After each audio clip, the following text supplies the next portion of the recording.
सुमन चल चल वाढायला घ्या, मी हातपाय धुवून. तर कोणाचा फोन? नूतन वानखेडेंचा फोन आहे. हो बाई, आणखी गोंधळ घालायचा विचार आहे काय? बघा बघा काय म्हणतात ते. हॅलो, हां बोला नूतनजी, नमस्कार. धक्का बसला का? नाही म्हणजे आश्चर्याचा धक्का बसला का नाही माझा फोन आलेला बघून? काही कामासाठीच फोन केलायत ना, की नेहमीप्रमाणे? अण्णा रागवू नका. अहो आता आपल्यामध्ये अजिबात वाद होणार नाहीत. आपल्या मुलांनी ठरवलंय ना लग्न करायची, मग म्हटलं आता कशाला उगाच त्यांना विरोध करायचा. ते म्हणतात ना, मिया बीबी राजी तो क्या करेगा काजी. अच्छा, म्हणजे आता लग्नाला विरोध करायचा नाही हे नक्की आहे ना तुमचं? हो हो, म्हणून तर फोन केलाय. वाह, तसं असेल तर काय उत्तमच आहे, चांगलंच आहे. बरं अण्णा, आता मागचं सगळं विसरून 2 पावलं मी पुढे आले. आता तुम्ही योग्य मान द्या. हो हो, अर्थात अर्थात. अहो अपमानाला अपमान आणि मान मिळाल्यावर मानच द्यायचा असतो हे कळतं मला. ठरलं तर मग तुम्ही आणि सुमनताई आमच्या घरी या. आपण ठरवूया सगळ्या गोष्टी. मी आईशी बोलते, वेळ ठरवून तुम्हाला सांगते. मग या तुम्ही लग्नाची तारीख ठरवायला. चालेल? हो हो हो, चालेल चालेल चालेल. हां. अच्छा, ठेवते. बर बर, ठीक आहे ठीक आहे. हां. काय काय म्हणत काय होत्या नूतनताई? काही नाही, लग्नाची बोलणी करायला घरी या असं म्हणत होत्या. कधी? काय उद्या किंवा परवा, म्हणजे आधीशी बोलून वेळ कळवते असं म्हणालेत. मला तर या नूतनताईंचं काही कळतच नाही बाई. आधी सगळ्याला विरोध होता, मग साखरपुड्याला परवानगी दिली. साखरपुड्याच्या दिवशी आपल्या इथे येऊन विचित्रच वागल्या, आणि आता बोलणी करायला या म्हणतायत. काय त्यांच्या मनात काय सुरू असतं काही सांगता येत नाही. आता परत गोंधळ घालणार नाहीत ना हो? नाही नाही नाही, म्हणजे फोनवर तरी सूर त्यांचा तसा मावळता वाटला. हो नशीब वेदांच्या आजी आहेत म्हणून सगळं निभावतंय. हा हो, अर्थात. म्हणजे त्यांनी पुढाकार घेतला म्हणून साखरपुडा शक्य झाला. खरंय. नाही नाही, आणि हा वेदांत सुद्धा नूतनताईंची समजूत काढण्याचा प्रयत्न करत असणार नक्कीच. तू वेदांत ठीक समजावेल हो, पण नूतनताई. सुमन असू दे ना आता. हे बघा, आता ना आपण असा विचार नको करूया. स्वतःहून फोन केलाय त्यांनी, छान व्यवस्थित बोलले आहेत फोनवरती. कदाचित आता लग्नाला खरंच विरोध नसेल त्यांचा. राहून ना मला आपल्या लेकीची काळजी वाटते. लग्नानंतर तिकडे गेल्यावर तिला त्रास होणार नाही ना. मला पुन्हा तेच सांगतोय, असा देखील विचार करू नका आता. अहो आपल्या दोन्ही लेकी त्या घरी जाणार आहेत, काळजी वाटणारच ना. हो ना, मग उलट दोघी लेकी एकत्र आल्यावरती खूप छान एकमेकींना सांभाळून घेतील असा विचार करा जरा. बर मला सांगा, आता बोलणी करायची म्हणतायत, आपण कसं काय बोलायचंय? काय बोलायचं म्हणजे? हे बघा, आपण आपल्या क्षमतेप्रमाणे आपली मानमर्यादा ठेवून जे काय बोलायचं ते बोलायचं. समजून घेतील अशी अपेक्षा आहे, आणि अपेक्षेपेक्षा सगळं काही छान व्हावं, व्यवस्थित व्हावं अशी मनापासून इच्छा आहे. इच्छा नसताना सगळं करावं लागतंय, काही इलाज नाही. पुरुषोत्तम म्हणतात ना, ते ऐकावंच लागेल मला. त्यांनी सांगितल्याप्रमाणे मी चांगलं वागतेय. फक्त आता वेदांतने भूतकाळातले खड्डे कणायला नको. निवृत्ती डुमरेचं प्रकरण काही करून बाहेर यायला नको. म्हणजे पुरुषोत्तम काकांनी खून केला म्हणून ते जेलमध्ये गेले होते? निवृत्ती डुमरे नाव ऐकलेस? नाही. कोण आहे ते?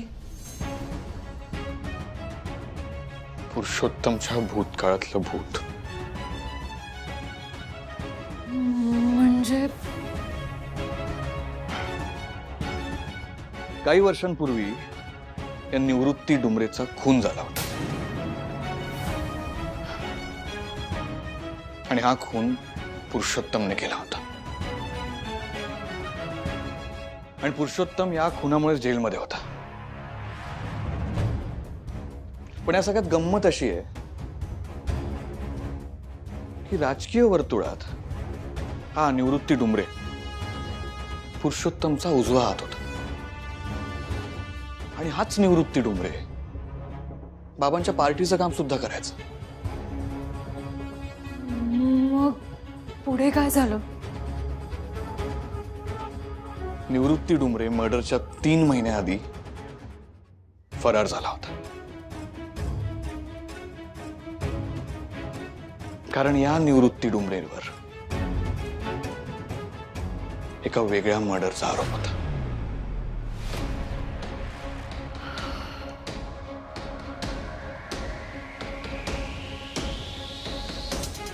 काय? वेदांत, अरे काय हे सगळं? ही सगळी माणसं खूप डेंजरस आहेत वेदांत. हे बघ, तुझ्या लक्षात येतंय का? हे सगळं खूप भयानक आहे वेदांत. तू यांच्या मागे पडू नकोस.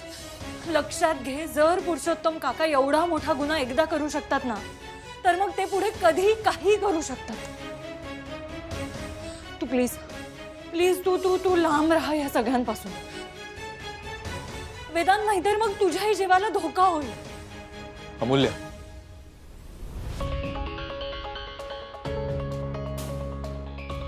आई पण हेच म्हणाली होती. बरोबरच आहे त्यांचं. वेदांत, हे बघ, तू मला प्रॉमिस कर तू ह्या सगळ्यामध्ये नाही. नाही अमूल्य, मी हे असलं प्रॉमिस नाही करू शकत. मला या सगळ्याच्या खोलापर्यंत जायचं. अरे पण का? नाहीतर मला नाही चैन पडणार. हे बघ वेदांत, मला माहिती आहे तू खूप स्ट्रॉंग आहेस, खूप ब्रेव आहेस. पण वेदांत, अरे ही सगळी माणसं गुन्हेगार आहेत. त्यांनी खून केलेत. अमूल्य, तू मला फोर्स नको करू. तू ह्याला फोर्स समज किंवा काही समज वेदांत, पण प्लीज ह्यात पडू नकोस. हवं तर मी हात जोडते तुझ्या पुढे.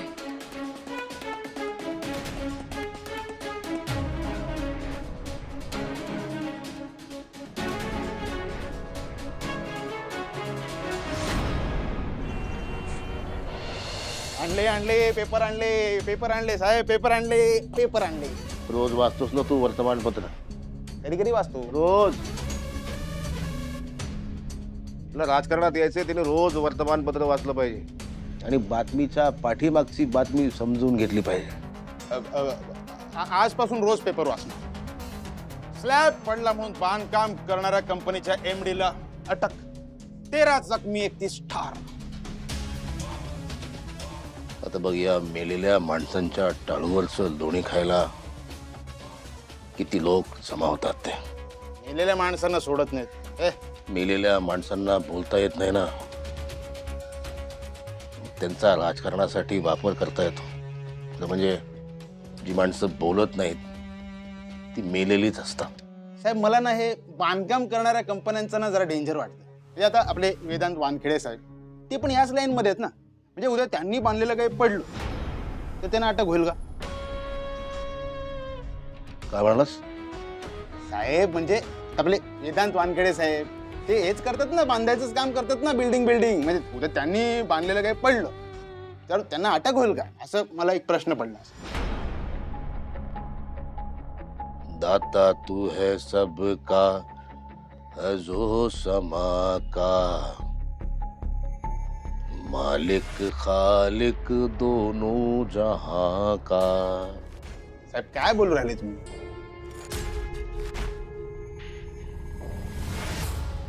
कळेल.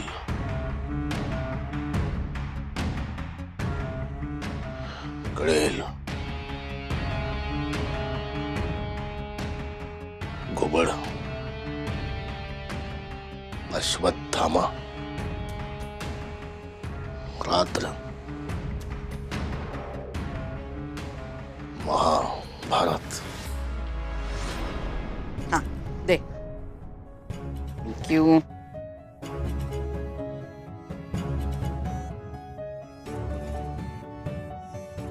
काय?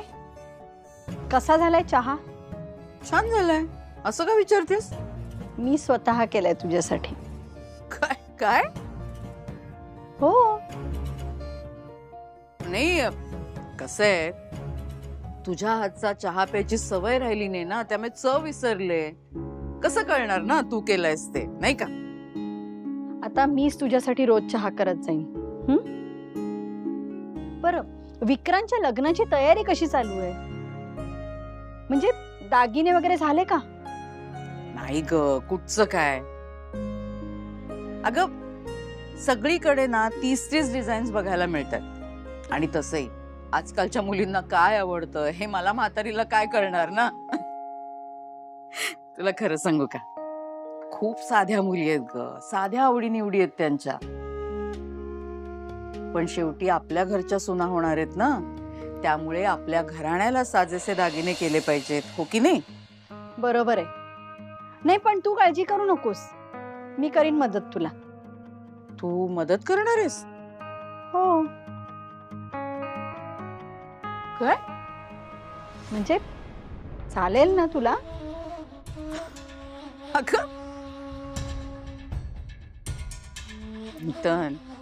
अगं, तू या सगळ्यामध्ये आनंदाने सहभागी झालीस तर सोन्याहून पिवळच आहे. मला खात्री होती की कधी ना कधी तुझा राग वितळेल आणि तू या सगळ्यामध्ये आनंदाने सहभागी होशील. तुला खरं सांगू का, आईची माया राग आणि द्वेष यापेक्षा खूप घट्ट असते. आता तू बघच, हे तुमच्या नात्यावरती जे मळभ आलंय ना, ते लवकर दूर होईल. नको काळजी करूस, सगळं व्यवस्थित होईल. महाभारत त्याचा इथं काय संबंध? घुबड व्हायचंय मला. काय साहेब मस्करी करून राहिले, स्वतःला घुबड म्हणून राहिले.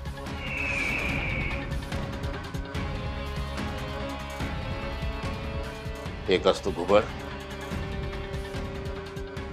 आणि एकच असतं घुबड. आणि असतात कावळा, कावळी आणि त्यांची लहान लहान पिलं.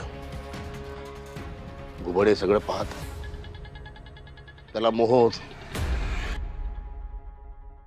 तो हल्ला करतो कावळा, कावळी आणि त्यांच्या पिलांवर. अचानक झालेल्या हल्ल्यामुळे कावळा, कावळीला कळत नाही, पिलांना कळत नाही काय करावं ते. बावरून जातात. हल्ला इतका भयानक असतो, कावळा, कावळी, त्यांची पिलं प्रतिकार करू शकत नाहीत. कारण घुबडाला रात्री दिसतं, कावळ्यांना रात्री दिसत नाही. मरतात कावळा, कावळी आणि त्यांची पिलं. हे सगळं एक जण अतिशय निरखून बघत असतो. दुर्योधनानं नव्यानं नेमलेला सेनापती अश्वत्थामा. त्यालाही वाटतं आपण असं काहीतरी करावं, पांडवांवर हल्ला करावा. रात्री युद्धाच्या नियमात हे बसत नाही, पण एकदा नियमच मानायचे नाही ठरल्यावर कसला आलाय विवेक आणि कसले आलेत नियम. तो योजना तयार करतो, त्यानुसार हल्ला करतो पांडवांवर. नंतर कळतं की ज्यांच्यावर हल्ला झालाय ते पांडव नव्हतेच, ती पांडवांची मुलं. इथे पांडवांचा वंश संपतो, खुंटतो, खुडतो. ही चूक अश्वत्थाम्याने केली, ती मला करायची नाही. म्हणून मला घुबड व्हायचंय, घुबड. साहेब, पण या गोष्टीचा इथं काय संबंध? वेदांत वानखेडे. मजा कर साहेब. हे कशाला? घुबडाशी नव्यानं ओळख करून दिल्याबद्दल. साहेब, ते हल्ला कधी करायचा? हल्ला करायचा आहे. घुबड त्याचाच अतिशय गहन विचार करत आहे.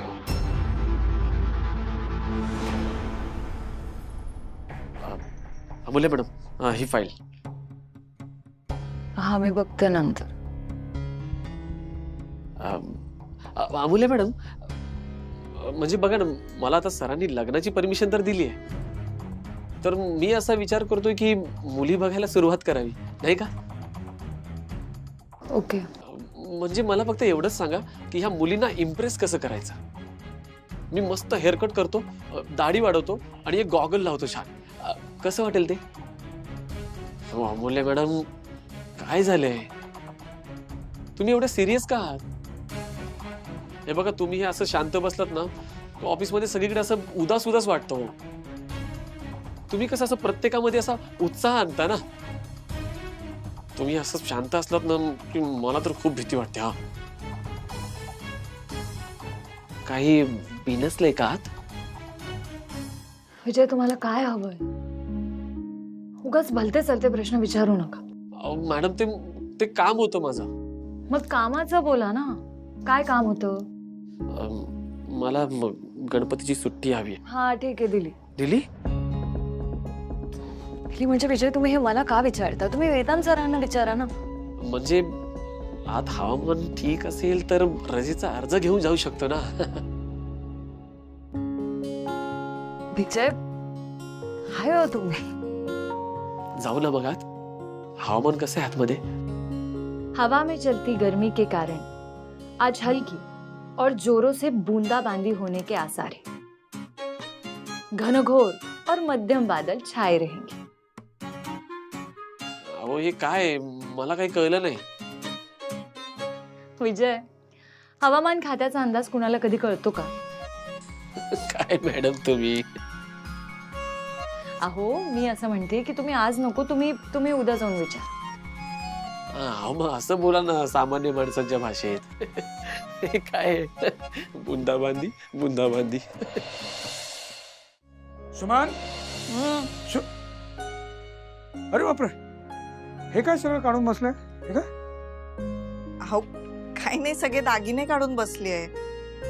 आता आरतीचं लग्न म्हटल्यावर सगळं बघायला हवं ना. जरा हिशोब करत होते. हे सगळे मिळून कसे बसे 15 तोळे निघतायत. तर या सगळ्यात कुणाला काय काय करायचं? एवढं पुरेसं नाही. नाही, आरती अमूल्या दोघींना कसे पुरतील? नाही नाही, हे सगळं नाही पुरणार हो. आणि कसं आहे, जरा तरी समोरच्याच्या तोलामुलाचं हवं ना. असं काही नसतो सुमन. अहो, तुम्ही यात बोलूच नका बरं. अरे, तुम्हाला काही माहित नाही, बायकांचं असतं हे सगळं. स्त्रीधन म्हणतात याला.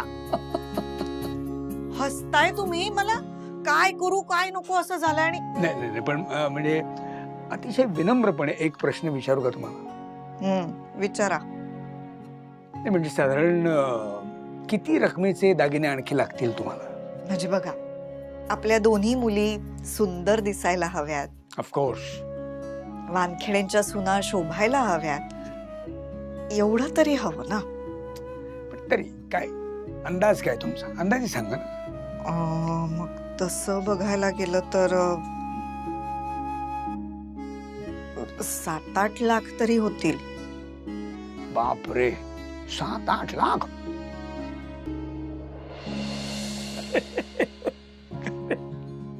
आता यावर हसण्यासारखं काय आहे? ते काय सुमन, इतक्या वर्षांमध्ये तुमच्या नवऱ्याने 7-8 लाख रुपयांचं सेव्हिंग सुद्धा केलं नसेल का? काय वाटतंय तुम्हाला? डॉक्टर तुंपलवार, फक्त एवढंच नाहीये. लग्न म्हटल्यावर बऱ्याच गोष्टी येतात. मांडवाला, रुखवत, त्याच्यानंतर आहेर, असं बरंच काय काय येत राहील. हो हो हो, मान्य मान्य, सगळं मान्य आहे. तुमचा रुखवत, मांडव आहे, सगळं मान्य आहे मला. पण तुमचा आशीर्वाद आहे ना, होणार, सगळं व्यवस्थित होणार. तुम्ही पण ना. सार्थक, तू हे पेपर्स बघितलेस?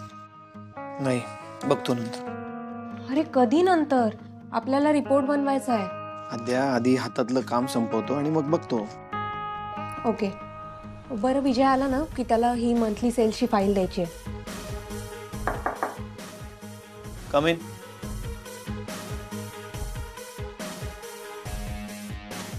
वहिनी, हे फाईल. अध्या मॅडम, द्या बरं, कोणती फाईल द्यायची होती अकाउंट डिपार्टमेंटला? ठीक आहे, ही फाईल द्यायची. ठीक आहे. विजय, काय? ते कन्हान नदीचं टेंडर आपण भरलं त्याचं काय झालं? अहो काय होणार, मी सरांना फाईल दिली पण सरांना वेळच नव्हता बघायला. ते अमूल्य मॅडमशी बोलत होते. अमूल्य, तुला काही बोलला का तो? नाही अरे दादा, माझ्याशी काहीच बोलणं नाही झालं. कोणाशीच काहीच कसं बोलला नाहीये तो? अहो मलाही तोच प्रश्न पडलाय. विजय, हा आपल्याला ते टेंडर मिळेल ना? अहो ते आता मी कसं सांगू? अरे पण तुला काहीतरी आयडिया असेल ना? अहो माहित असतं तर मी सांगितलं असतं ना तुम्हाला. बरं मला सांग, ते टेंडरचं कधीपर्यंत कळणार आहे? उद्या. ओके.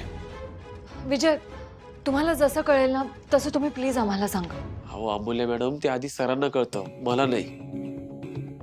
टेंडर मिळायला पाहिजे, नाही तर काही खरं नाही. हा ते मॅडम, शुभ बोला हो, शुभ बोला.